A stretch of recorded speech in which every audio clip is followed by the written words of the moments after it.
Kementerian Perhubungan resmi menerbitkan Peraturan Menteri Nomor 13 Tahun 2021 tentang pengendalian transportasi selama masa Idul Fitri 1442 Hijriah dalam rangka pencegahan penyebaran COVID-19.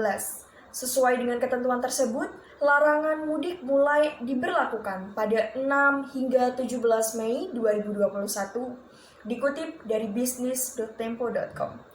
Juru bicara Satgas COVID-19, Wiku Adi Sasmito mengatakan keputusan untuk melarang mudik pada tahun ini diambil untuk menekan penyebaran pandemi virus corona di Indonesia. Pemerintah tak ingin lagi kasus penularan kembali melonjak usai libur panjang nanti, dikutip dari kompas.com.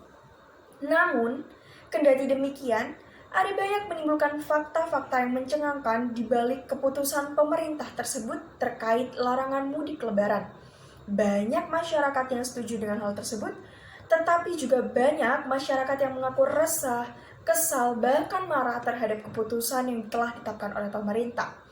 Hal tersebut didasari dengan keputusan pemerintah pula, yakni dengan tetap dibukanya objek-objek wisata yang ada pada saat libur lebaran nanti. Menteri Koordinator Bidang Pembangunan Manusia dan Kebudayaan PMK Muhadjir Effendi menyatakan dukungannya terhadap gagasan Kementerian Pariwisata dan Ekonomi Kreatif yang akan tetap membuka objek lokal saat libur lebaran tahun 2021.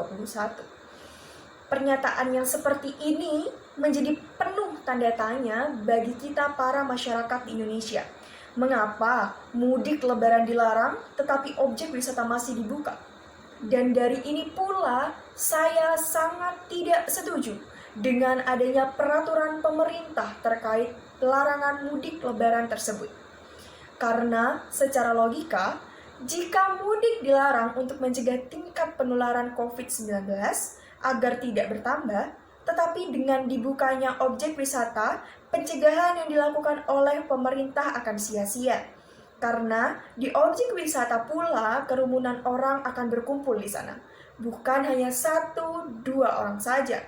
Dan bagaimana dengan masyarakat yang berwisata, tetapi di balik itu mereka mudik lebaran juga dikarenakan rumah kerabatnya yang dekat dengan objek wisata tersebut. Semua hal itu bukan tidak mungkin terjadi, dan sangat-sangat mungkin terjadi.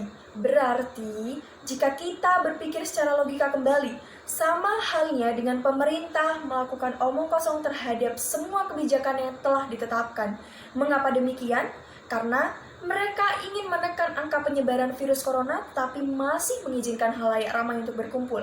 Yang kedua, pemerintah membuat peraturan yang menyebabkan banyak sekali masyarakat akan melanggar aturan tersebut, terutama larangan mudik lebaran pada tahun ini. Pun, aturan itu tidak hanya dilanggar oleh masyarakat sipil saja, tetapi masih banyak pula anggota sipil negara juga akan melanggar hal tersebut dengan berkedok tugas dinas di luar kota.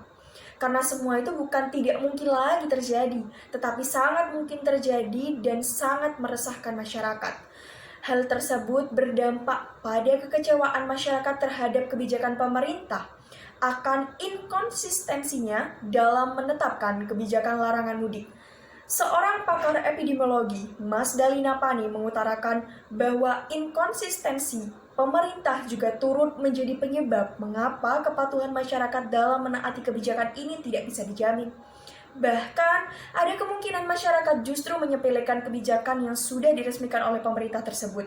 Menurut Lina, suatu kebijakan dapat dikatakan tidak efektif apabila hasil tidak mampu mencapai indikator-indikator dalam pengendalian, dikutip dari kompasiana.com. Dan sekali lagi, saya menegaskan, saya sangat tidak setuju dengan peraturan pemerintah yang telah diresmikan terkait larangan mudik lebaran pada tahun 2021 ini. Sekian yang dapat saya sampaikan, kurang lebihnya mohon maaf. Terima kasih. Wassalamualaikum warahmatullahi wabarakatuh.